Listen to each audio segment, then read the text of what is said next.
My name is Eddie Rotundi and I'm a worker owner at Arizmendi Bakery.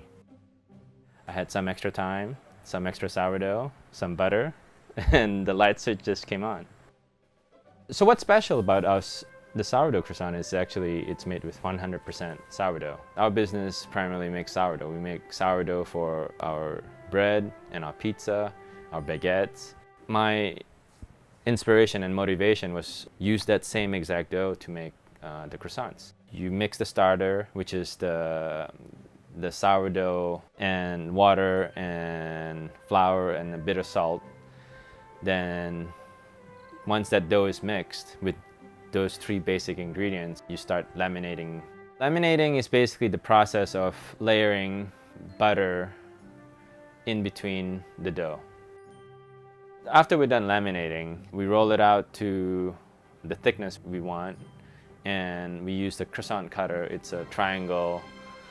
We cut it, and we take the little triangles, stretch it a little bit, and then just roll it into croissant shape. So after we form the croissants, we let it rest overnight. My name is Erin Singer. I hope most of our customers know that we're worker-owned and choose to spend their money, because I feel like there's so few ways that we can really vote with our money these days. When we can keep it local and small, it's really nice. And then I think it makes it easier for us to then give back to the community.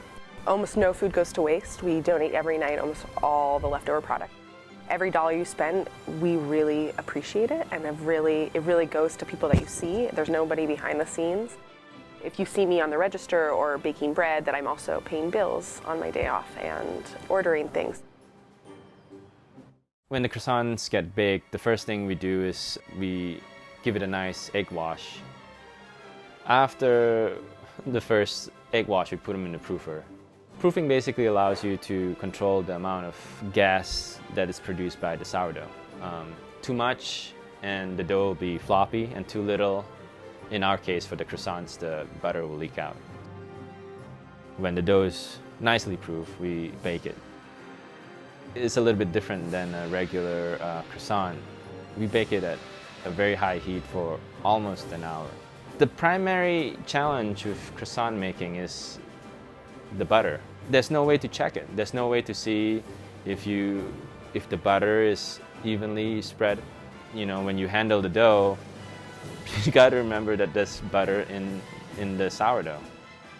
I used to be an engineer, so I think this whole process is very scientific. It's more than a job for me. I mean, I'm really happy when I make croissants.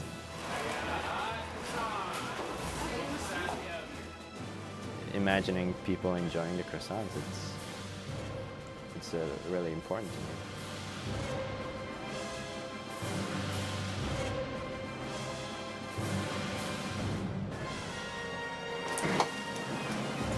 Sourdough.